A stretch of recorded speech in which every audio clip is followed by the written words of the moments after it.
So how about this? The first time ever in the Four Verticals podcast history that we have some breaking news going on here. Carson Beck entering the portal. What's up with that? We'll dive into that here in a minute. That's the sort of breaking news that has been sort of going around the interweb this afternoon over really. So that's happening. Of course, the College World Playoff. First of the Final Four games is tonight, and second one tomorrow. And what figures to be a very icy and snowy Dallas, Texas. Cannot say the same for Miami, Florida, unfortunately, but it will be warm down there. Um, much warmer than it is up in here in Jacksonville. But that's happening tonight. Figured we'll talk about, which coach would shock everyone if they won a national title out of, some of the or the four coaches that are still in it. Also got some Marvel news to talk about for the first time this year. Black Panther recasting. What's up with that? And Bucs Washington wildcard prediction. It's finally here. Excited to talk about this one. If you are new here, by the way, if you're maybe a Georgia fan, a Miami fan, an Ohio State fan, a Texas Tech fan, why would I be seeing Texas Tech? Well, has something to do with Carson Beck, actually. If you didn't know that, if you didn't realize that, but if you're any fan, if you're a Marvel fan, if you're here, if you're maybe a Star Wars fan, but we're not talking about Star Wars today, maybe in the coming shows, or if you're a Bucks fan like me, you're here. First of all, welcome. We do a show twice a week, Tuesday, Thursdays at given various different times. There's no real set time. We do a show usually during the day. You're not usually during the night. If you're new here, first of all, again, welcome in. I only ask you to do a couple of things. Number one, make sure you subscribe. That's the number one thing. Subscribe, subscribe, subscribe. Make sure you like the streams as well. Don't have to turn on notifications. You can if you want to. It's not a requirement. Also, make sure you follow us on Spotify. That's where the show was originally exclusively on Spotify, and then we've transitioned to YouTube lately, as of late. So go over there as well, podcast feed, and make sure you subscribe. Make sure you follow us or me on Twitter at @4verts_underscore pod, and that's it. Nothing happens. I don't, knock on your door and say, "Hey, here's a form, sign it." I don't do that. I don't bother you guys unless you guys text messages, emails, call you on your phone. I don't do any of that stuff. This is all free to you, so just make sure you do excuse me, do those three things, like coughing is not one of them. Subscribe to the YouTube channel, podcast feed, and follow me on Twitter. That's it. Those are the three big things. That's all you need to do to help us out. And I guess not really can't really keep the show free, but it's gonna be free regardless. But it definitely helps us out, gets us notoriety, and we have to do a lot of fun stuff on here. If you're new here, welcome to the show. So when I was doing the show, sort of getting ready for it, going through the different topics, we had, have the playoff tonight. Could start with that.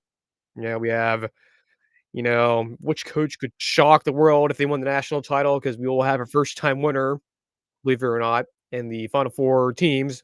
Two of them are playing tonight, two others tomorrow. Could start with that. Could have also started with the Black Panther recasting news that's been going around, making the rounds, if you will. But nope, the good old transfer portal had to drop a atomic bomb on us, and it's Carson Beck. Yes, that is correct. Carson Beck, the former Georgia quarterback who was going into the NFL draft, has seemingly reversed course. And now he has entered his name to the database. There are several teams that can even play here. We'll dive into those in just a minute. But of course, there's a lot of variables into why this happened. Of course, Carson Beck at the beginning of the year, well, not at the beginning of the year, but in between end of last season, spring, summer, fall, people were projecting him, the NFL types. Most of them are notable ones, some of them not so much.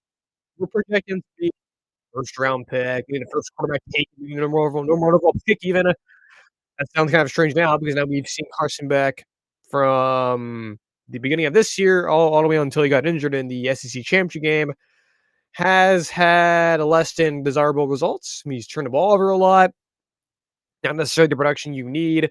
And of course, Georgia it's branched you in this new world of the 12-team playoff and just playoff expansion in general. Georgia going 11-3 is not bad. That's actually pretty good. Um, so his draft stock definitely tanked. He's not performed very well.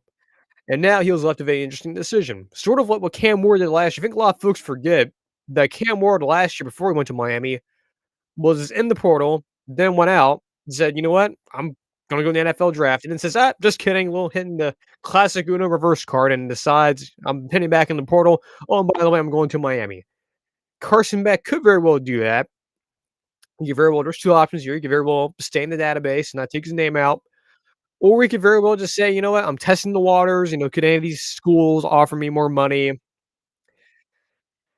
And, if the price is right, he could very well choose to leave to a different school, or maybe he doesn't like the prices he has given and says, "You know what? I can make more money in the NFL. I'm gonna go test the waters there, and so be it." I would happen to believe that Carson Beck is probably not going to the draft, and I believe he'd probably be playing for a school not named Georgia. Um, that's just the way the sport is right now. Again, it's all about the money. Sometimes it's, especially right now, you have different options. You have, well, you used to have Jay Rashad, and now he's not there anymore. Did I mention that on Tuesday? I don't think I did. Yeah, Jay Rashad is in the portal too. Kind of makes you wonder if who he really is. Not a 5-star quarterback, but anyway, I'm not gonna dog on Jalen Rashada here or rag on him. But yeah, Gunnar Stockton is still there. You still have Ryan Puglisi, who's a really good quarterback, by the way, who's not really played as much. He redshirted this year. People like Josh Papers, he was very high on him this time last year. Puglisi is probably the future of Georgia. That's just my opinion. So, not really Gunnar Stockton. Well, not just my opinion. That's a lot of people's opinion. Not just me saying that. But Carson Beck more likely is not playing at Georgia. He very well did play his last snap for Georgia in the SEC championship game. So now the question is, where does Carson Beck who is candidates?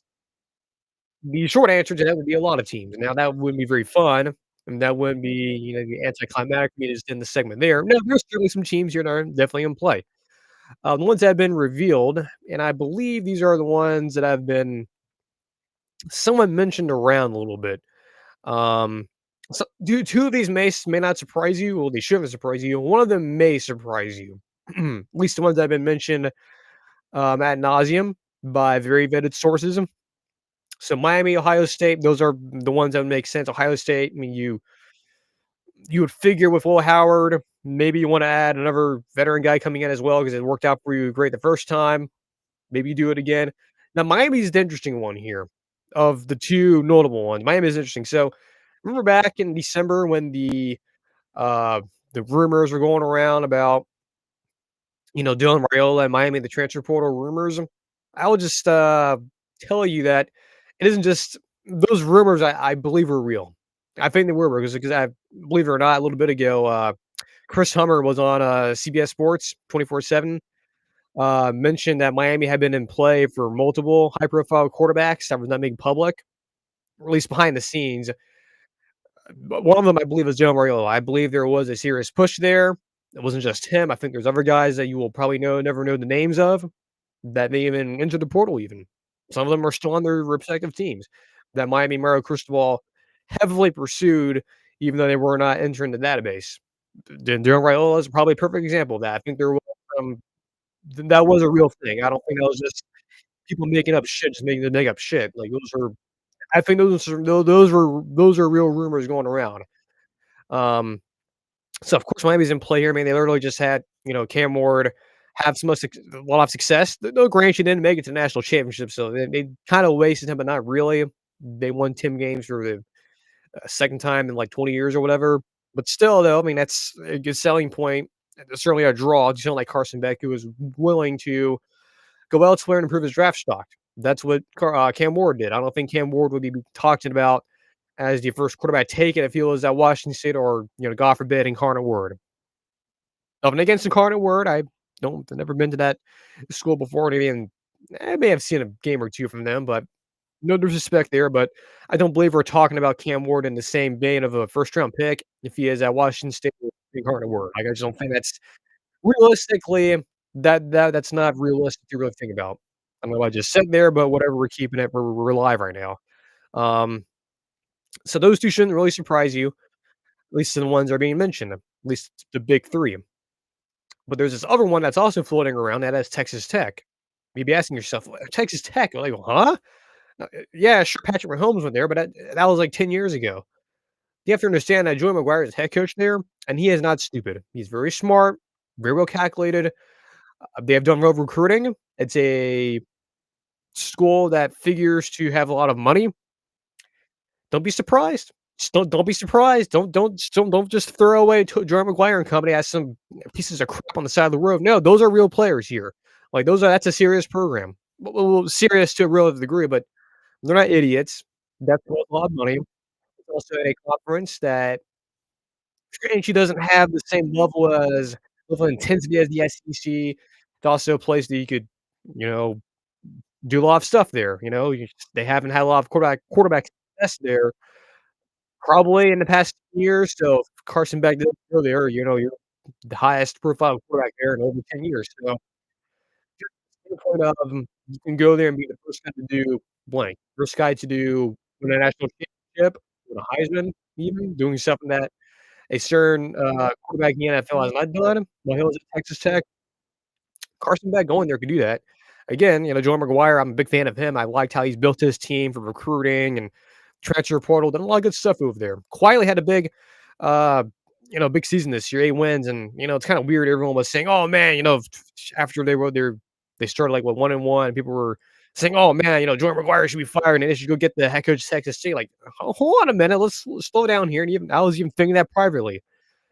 I may have actually done on the show too, but it's like, yeah, just calm down a little bit. But that's not happening. Joe McGuire's still there. Everything's fine, but they're a real player here. This does make sense to me. I mean, like again, like Texas Tech um, is a team, is a program to me that is on the rise. We have Joe McGuire. The recruiting's been pretty well, and that would be an interesting spot for Carson Beck. Not the place that you would think he would land, but certainly a potential spot that would surprise a lot of people and probably have a lot of folks go, "Huh?" But that's the biggest wild card to me is Texas Tech, and that's not me just saying that. It's other pretty popular sources that have also mentioned that name in passing. So don't sleep on that one. Don't sleep on Texas Tech and the folks in Lubbock.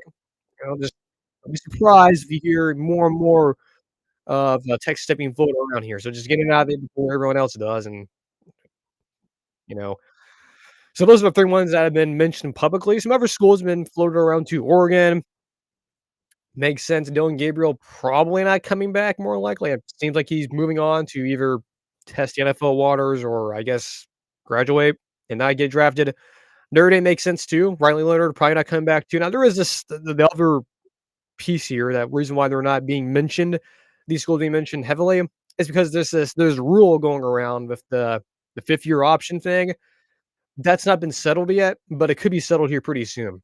So that's why these schools are not mentioned, if you will, as the top schools, just because there's a route or a potential avenue to where Dylan Gabriel and Riley Leonard could come back. So that's why Notre Dame and Oregon are not the top schools we're mentioning, but they're there certainly, and they have talent as well. I mean, Notre Dame has who was it?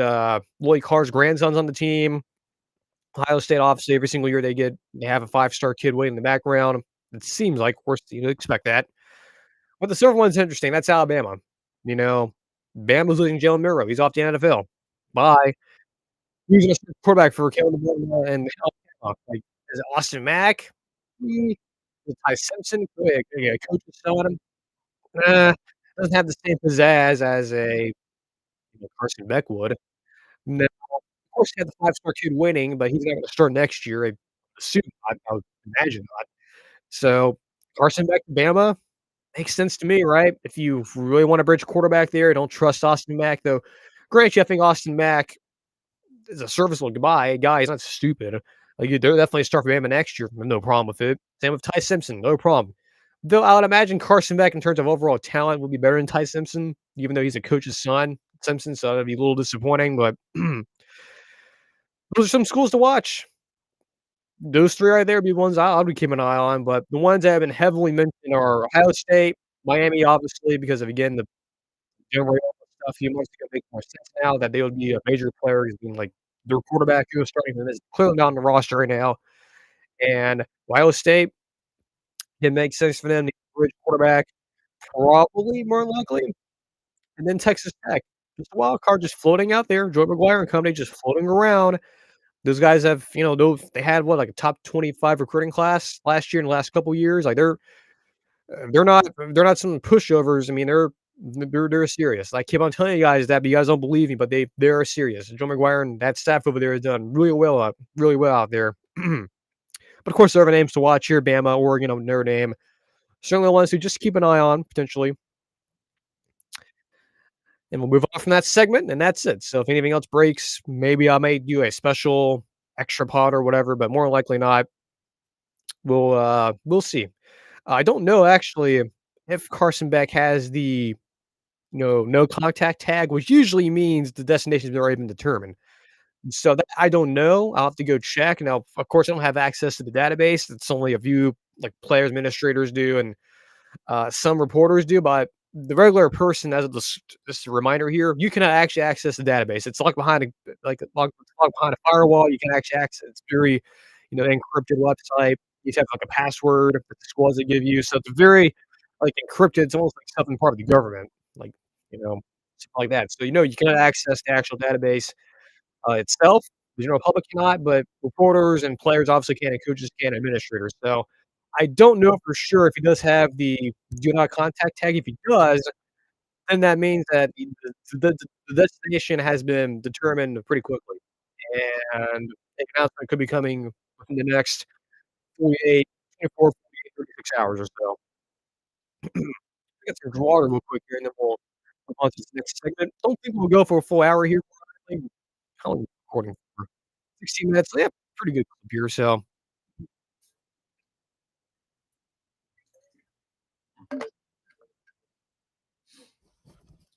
as you have noticed, I've not been coughing as much, so that's good. All right. So the playoff games start tonight or restart tonight. The 4 games. Of course, we have the game in Miami tonight. It should be fairly warm. I know it's been pretty frigid here in Jacksonville, so uh, it should be a lot warmer down there. A lot warmer in Dallas, Texas tomorrow. Where they're still playing the game, but it's going to be a very frozen in Dallas, Texas tomorrow. Lots of the games inside. God forbid you have to play in 10-degree weather. But with the games restarting tonight, at 7:30, I believe it's Sean McDonald, Greg McElroy, Katie George, and Mike McGrath will be there in Miami for Penn State Notre Dame. I just figured why not do this little exercise, if you will.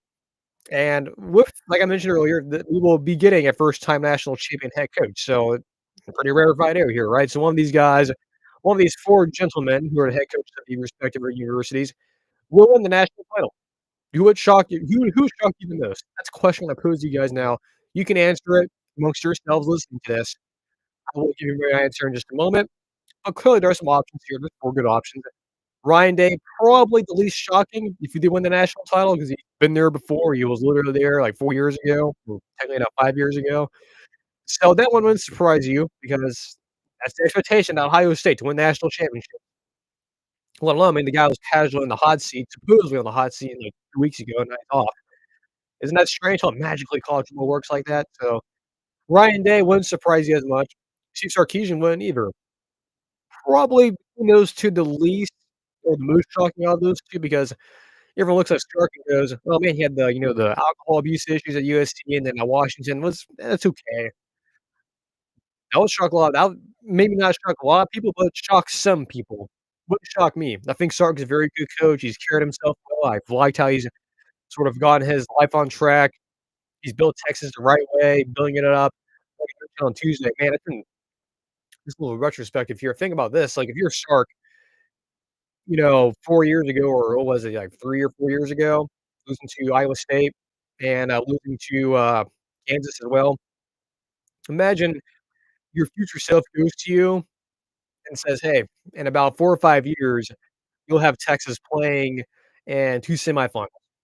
Stark in 4 years back, in 2021, Stark would be like, "We're a long ways from that, aren't we?" Yeah, they were a long ways away, but that's normal, right? The instant microwave, TCU 2022, Auburn 2013, that's not normal. What Sark is doing, what Marcus Freeman has been doing as well at Notre Dame, and um, James Franklin's also done at Penn State, that's normal. That's not the microwave, 2013 Auburn, 2022 TCU. That's not the way that's not the expectation. The expectation for most, programs should be to build it gradually. Sark has done it well, has Sark done that at Texas, James Franklin has done that perfectly at Penn State, So has Marcus Freeman at Notre Dame. There's been some bumps in the road for sure for all 3 of those guys. The only one that hasn't had the traditional struggles has been Ryan Day. Now granted, Ryan Day took over a Ferrari in Ohio State from Urban Meyer after he resigned. Then he's been doing pretty well for the most part. Has been in Michigan not all necessarily all these years, but I think he's doing fine. I've already give you guys my spill on why I disagree with the Ryan Day hot seat talk. All of my friends in Ohio disagree with me. Whatever, that's cool. But the top 2, Sark probably would surprise a lot of you, but won't surprise me. Won't surprise me, of course, Ryan Day not so much. Then it comes down to Marcus Freeman and James Franklin. For me personally, I think Marcus Freeman would surprise me the most. I'll give to Franklin a minute. It's probably a bunch of rehashing what I've been saying, but I guess for most of you who have, you know, who prefer to not listen to my, takes on James Franklin, I will just say it again then, whatever. But Marcus Freeman would surprise me for a number of reasons. Big reason is that this is sort of what I've said even before I started doing the show. I had concerns about the staff here. Him, not just him, but the staff in general, after losing all these, games as multi-touchdown favorites, right? The Northern Illinois lost this year, Stanford a couple years ago, Marshall, ditto, same thing a couple years ago. That concerned me. There was a lot of I wasn't the only one who was saying that. The guys on Cover 3, Josh Payton, there was a lot of valid concerns about Marcus Freeman, the fact that they've had to lose to multi-touchdown underdogs to have success. Now look, they're having success anyways, I guess it doesn't matter, but it still doesn't feel good, like, they already won the national championship. Of course, the Northern Illinois game will be a footnote on a Wikipedia because worst loss of any national championship winning team. But there are some concerns here for sure, that's one of them, and, just the fact that is this brand of football sustainable for Marcus Freeman and then the way at least the way they're doing it this year, is it sustainable? Getting turnovers, the offense could be a lot better. Though it's been better recently. Just some concerns at least from the longevity standpoint. Now again, I'm not saying Marcus Freeman's dumb. Marcus Freeman is not a dumb head coach. He's very smart. Again, they've been recruiting pretty well. Like I mentioned, they just got, Luke Carr's, grandson, who's gonna be a pretty good quarterback for them, I think, in the future. So, that one to me, I mean, just in general, Marcus Freeman, very unknown in the just the general public college football, very unknown figure. A lot of people don't even know who the head coach of Notre Dame is until, like, what, 2 weeks ago or last week in the Sugar Bowl. I was like, "Oh, yeah, it's Marcus Freeman." But that one to me probably the most shocking to win the national championship. Now for most of you, it's probably James Franklin, just because you guys love to hate him. It's, James Franklin's stupid, he's an idiot, give him the big game." Well, he's in the semifinal, he's 1 win away from being a national champion probably, or at least 1 win away from competing for a national championship. He's been winning around 9 games per average, which is better than what Penn State was doing before he got there, and he literally rescued the program after what happened with the Joe Paterno stuff. So, I think what James Franklin's done there is be perfectly random and amazing to watch. But grant you, he's had a lot of time to sort of build himself, right? Build his resume out. I think he still deserves a statue at Vanderbilt. They unfortunately, they haven't. They should. Best coach in that school's history in my lifetime. I mean, even stuff at Penn State too, just incredible what he's been doing there. 11 win season, multiple bowl wins, 2 appearances in the Big Ten championship game in a era, by the way, where it's been dominated by Ohio State, Michigan, and now Oregon too. So that's hard to do. Very hard to do what James Franklin's done there at a place that should expect to win national championships. And, of course, again, then again, I say that and people say, "Oh, you still can't win the big game and this and that, he's an idiot, and he's stupid, and he's a comedian." It's like, okay, well, all that other stuff, the name calling, whatever, him being overrated, okay, so, like, who would you have?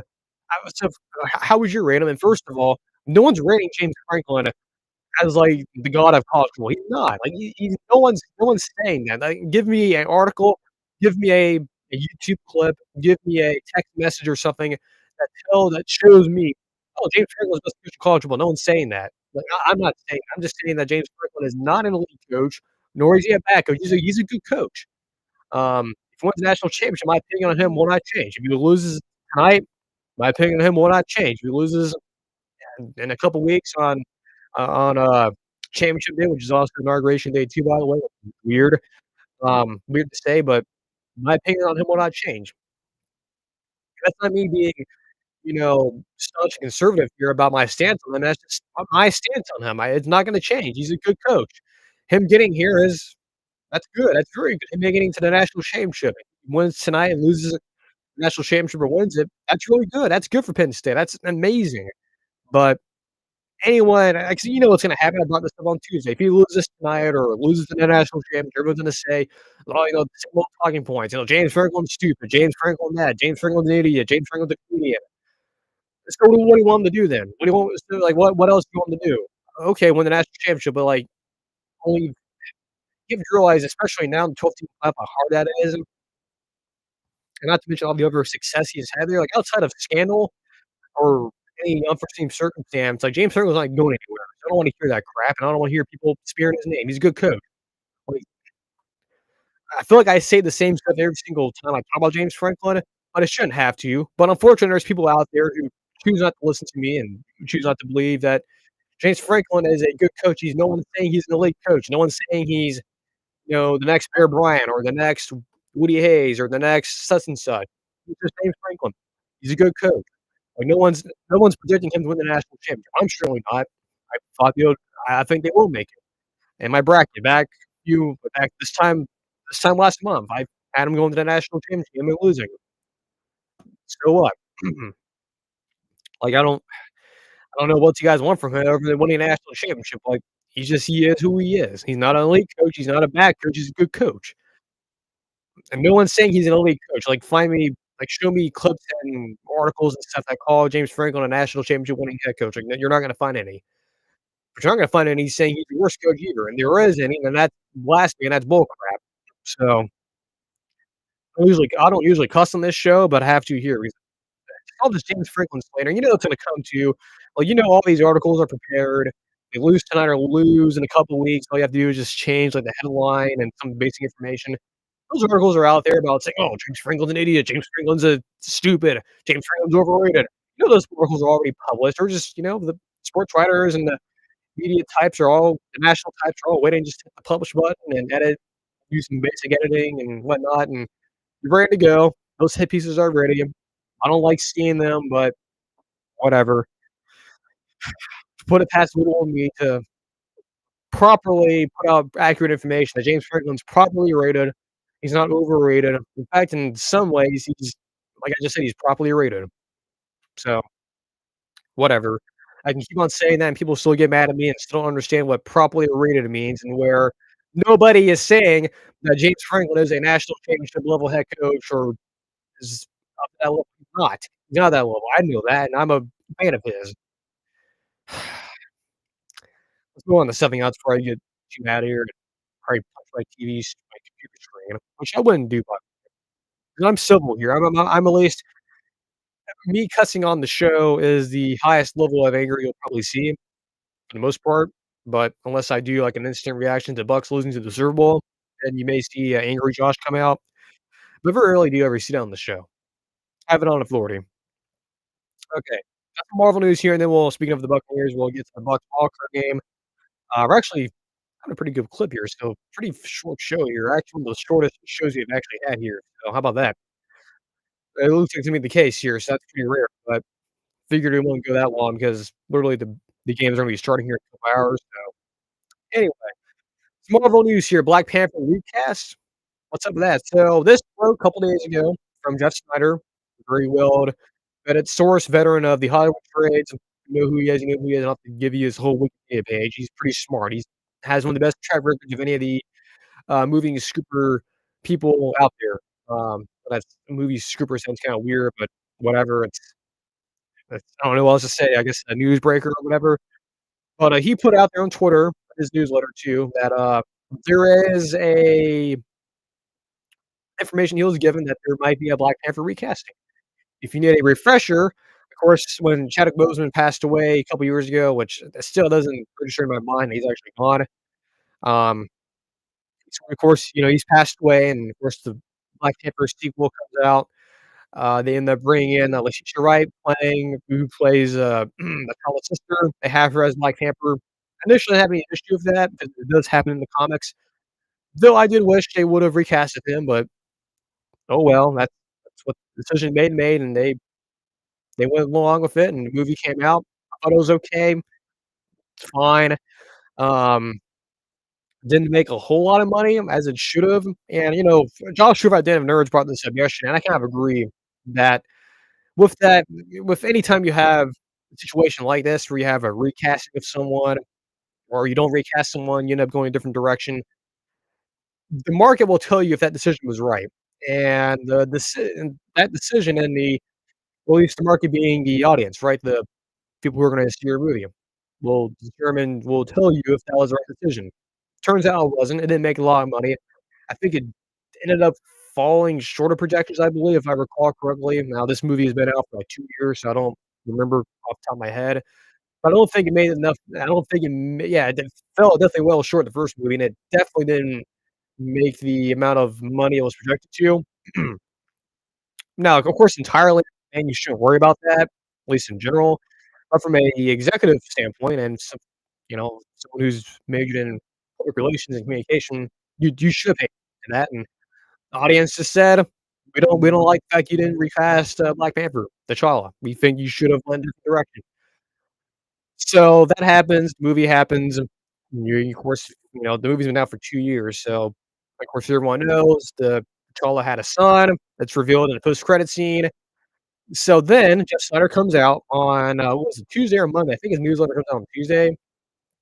Comes out, mentions, "Hey, they're looking to recast to bring in a new Black Panther, new T'Challa." Now, of course, Jeff Snyder, he's not a nerd like we are, so he doesn't get into the whole, weeds. I don't even think he even watches any movies and stuff, which is fine. That's his choice. I'm not here to, rag on, Jeff here for not being a Marvel fan. He just reports on the news, which makes sense, right? He's a journalist. He's not gonna openly go out of his way and watch, like, 20 different YouTube videos on a Marvel character, unlike some of us sickos here, but so the way Jeff put it was kinda weird. It's made it sound like it was gonna be multiversal stuff or whatever. It was kinda confusing, the sort of way he was describing it, but then, some of the, Twitter scoopers, if you will, the Marvel scoopers, came out and said that the direction that Marvel is actually gonna go is have a older version of the young T'Challa Junior, I guess, that we saw in Black Panther 2, that there will be a older version that will just be debut in, Secret Wars, I guess, and then we'll carry on to the reboot, which, by the way, is coming. That's not breaking. That's old news. That's not even breaking news. That's been around for a while, that there will be a reboot clearly happening after Secret Wars, that will be the new Black Panther, that whoever this new actor who's playing this older T'Challa Junior will be essentially the new Black Panther going forward into the reboot. I have mixed emotions on this. A lot of people do. I'm glad they're at least bringing back a version of him, but I also have mixed emotions the fact that it's not actually T'Challa from the comics. But I have faith in Kevin Feige and those guys. I know they've made a lot of mistakes over the past couple of years, and they have acknowledged that. Clearly, they're moving on and they're making some changes. Of course, now with Doctor Doom coming in, you have Secret Wars and now Doomsday instead of the Kang stuff that supposedly was not working and whatever. I mean, that whole can of worms, but the fact that they are making this decision and sort of going this direction versus the direction they could have been going, and look, if they were going the other direction with, Shuri being a Black Panther, I would've been fine with it. I don't know if I've been totally down with it as, like, could this could that character sustain the franchise? I don't know. It could. There's probably an avenue where it could, but to me, I don't think it would've, at least after one movie, 'cause I think it works for one movie, but other movies down the road, I don't think it would've worked. Or at least I don't think it would be able to carry a franchise. So, them going this route, using T'Challa's son, aging him up, I guess, somehow, whether that's a multiversal variant or is just actually gonna be the actual T'Challa T'Challa Junior, I forgot what was the name they used. I think they just called him T'Challa 'cause, he had a name was like a Caribbean name, I believe. I don't the movie's been it's been 2 years ago. I don't remember all this stuff.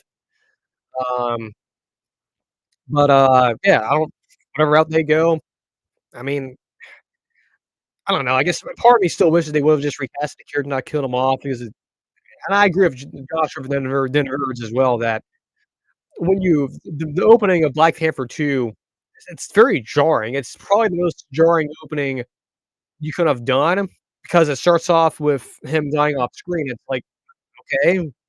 Sure, and it's kind of strange if you're starting out the movie like this, and I don't know, it's a very that was a weird opening scene. I'll admit that was strange. Um, so hopefully, we'll see what they who they cast here. I know there's some speculation and theories going around that, could it be, John David Washington, who was Denzel Washington's son? There's, of course, Denzel's, and, there's been a lot of speculation and rumors out there. Well, not even rumors, just reports that he will have a role in the next movie. We'll see about that. I would imagine that might be true, but I don't know. We'll see about that, but that's my thoughts, and that's just something that's been breaking over the past couple of days, and real quick, you're gonna make sure of course, while we're doing this, we're doing the show, and I forgot that I'm gonna make sure you guys can actually hear me. Um, I probably shouldn't do that because I know it's been working the past few times, so just to double check just to make sure that you guys can actually hear me and there's actual audio here. If you don't remember, the first time we tried to do this, audio was not working, so just to make sure. Okay, you guys can hear me, right. Good. Usually I do that at the beginning, but I just forgot this time. Probably shouldn't have to do that now going forward 'cause it looks like it is working, but anyway, with some water here, and then we'll talk about this Bucs Washington Commanders wildcard game, so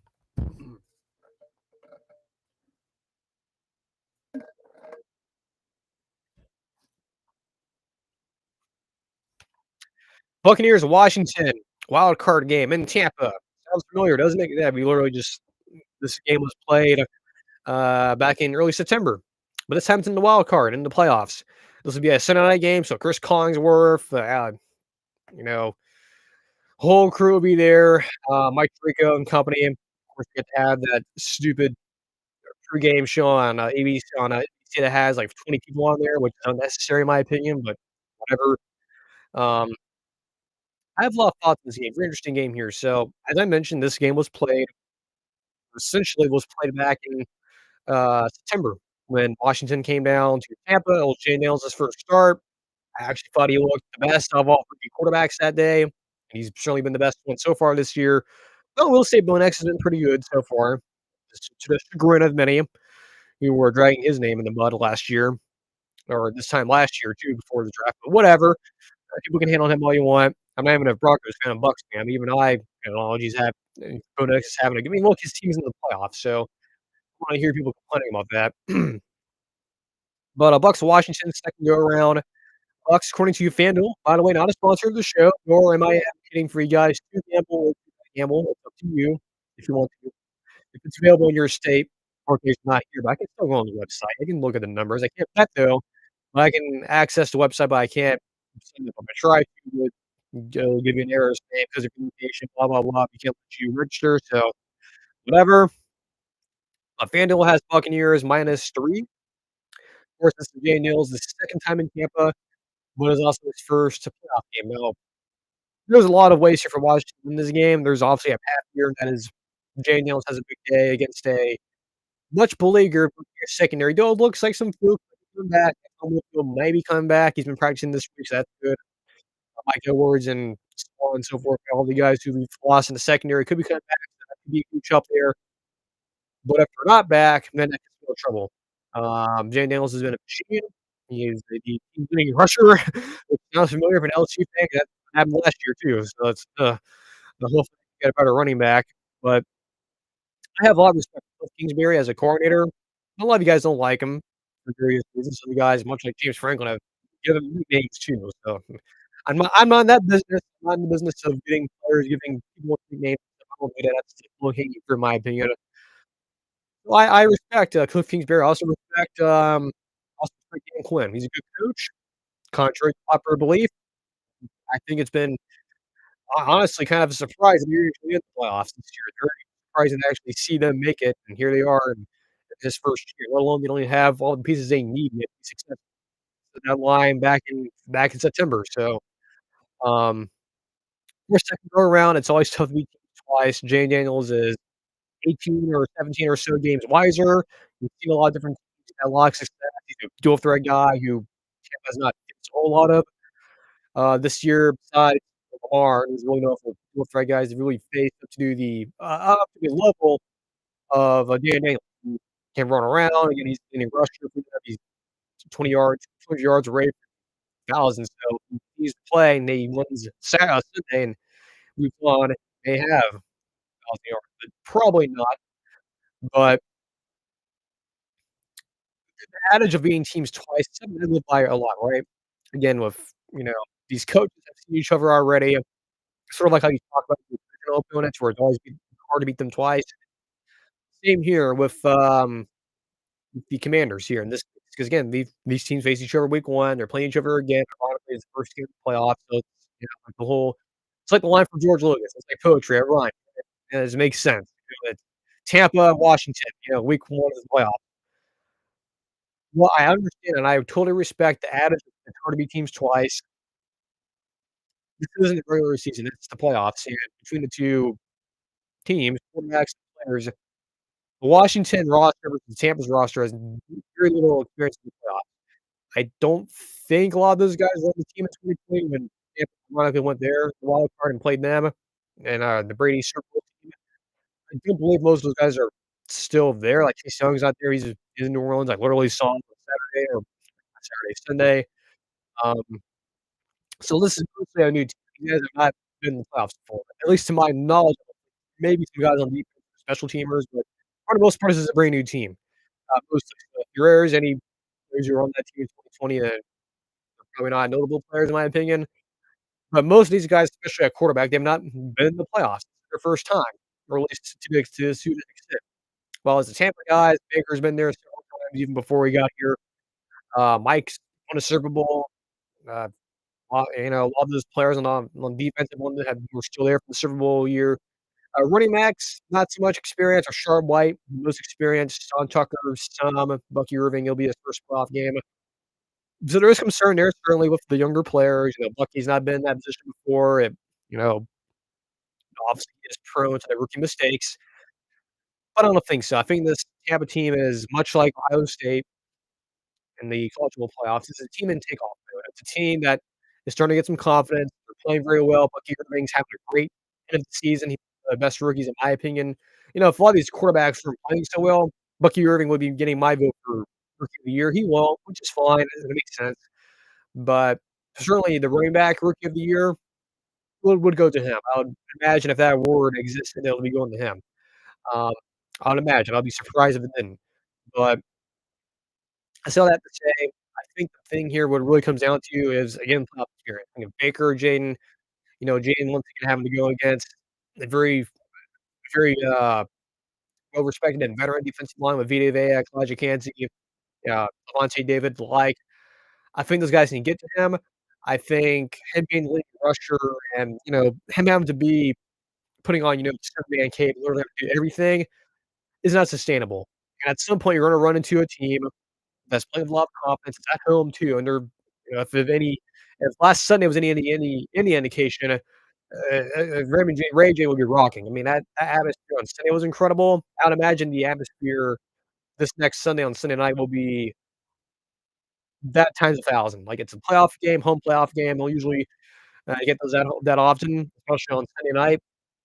I recall actually Tampa's first Sunday night game, except the last time the NBC was there was an afternoon game. That was, the infamous, Cooper Kupp from Matthew Stafford and, Rams hit the field goal, and that made me sick, literally. I just ugh, as a Bucs fan, just gross to watch that, and ugh. But that's the last time, NBC was there, ironically. So and it's on a Sunday night now, so it's not in the afternoon. So I say all that to say, I think this Tampa team is in takeoff mode. I think Baker could have a big day, but I also do expect that Jane Daniels and company could also have a big day. I'm not expecting this to be a blowout by any stance of imagination. Again, that spread is -3, and like a Bucks win and cover, which is what I'm gonna choose here, doesn't mean the Bucks will win by, like, 50 points. No, like 10, 7, 6 probably is a cover, decent enough cover, but I do expect this to be a fight. I do expect Jayden Daniels to have a good game. I expect him to put up a decent enough fight, but I think Tampa wins. I think they cover slightly, and I think they move on to the playoffs, and I believe they go to Detroit. I haven't looked at the bracket as much, more way it's set up, but I do believe they go to Detroit, which yet again is another team they faced will go from the playoffs this year, and they won last time, so that would concern me a little bit if, that is the case, which I believe it would be, so Don't feel confident about that? Hey, Detroit Bucks, part was it not part 5 or whatever? They played each other been playing each other the past, like, these 2 regular seasons and now in the postseasons, yeah, part 4. Wouldn't feel good about it, but also could feel good about it as well, because again, the playoff football versus regular season, at least in the NFL is a different animal, but yeah, I'm gonna take the Bucks to win, Bucks to cover, but I'm not picking this to be a blowout by any stretch of the imagination. I think Washington will put up a good fight. There's also an avenue I can see them winning. Again, I respect Cliff King here, I respect Jay Daniels, I respect Dan Quinn too.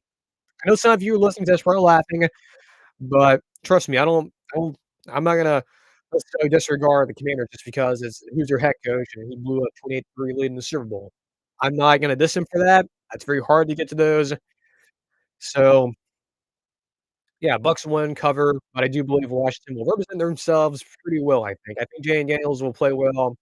Interested to see what his career looks like. Even as a Bucks fan, I'm interested to see what he does in the future. Of course, there's also the conversations too about, what's Liam Cohn's future at Tampa. He's gonna be be a heavy commodity, like I mentioned on Twitter that you're seeing a lot of defensive-minded coaches get fired, and you're seeing, Liam Cohn's name being mentioned more and more and more.